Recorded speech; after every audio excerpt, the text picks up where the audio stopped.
অনেক দিন পরে 1 মাস 12 দিন পরে আজকে একটু মন খুলে কথা বলতেছি আপনাদের সাথে ভাই। বিশ্বাস করেন মানে যে জায়গায় আমি চাকরি নিছি, ঠিক আছে, মানে ওই জায়গায় চাকরি নিয়ে আমি এত পরিমাণ বিপদে আছি। ঠিক মতো ভিডিও দিতে পারতেছি না, ঠিক মতো সময় দিতে পারতেছি না।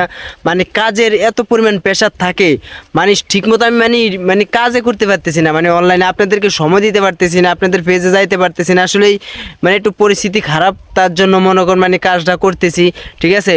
তো মানে অনেক দিন পর আজকে মন খুলে কথা বলতেছি এবং চিল্লাই চিল্লাই কথা বলতেছি। আসলে যে জায়গায় আছি ওই জায়গায় মনে করেন এভাবে কথা বলতে পারি না, এবং বুঝেন নাই সবাই থাকে একলগে, সবাই থাকি, তার জন্য মনে ঠিক মতো কথা বলতে পারি না এবং ঠিক মতো ভিডিও করতে পারি না, কোথাও যাইতে পারি না।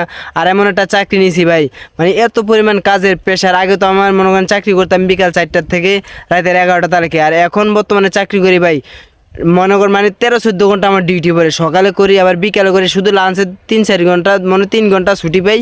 এত ডুকের ভিতরে আপনাদের জন্য মানে ভিডিও বানাই, ভিডিও এবং সারি। তো মানে অনেক দিন পরে মানে মন খুলে কথা বলতে পারতেছি। আসলে এই জিনিসটা অনেক ভালো লাগতেছে।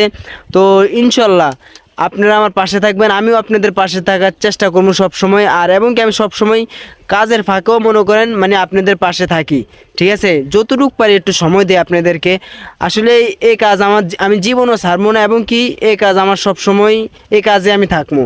এবং যত ঝামেলা হোক, যত কাবজাব হোক, যত কিছুই হোক, আমি সবসময় অনলাইনে থাকবো ইনশাল্লাহ। আপনারা দোয়া করলে তো সবাই ভালো থাকবেন। আসসালামু আলাইকুম।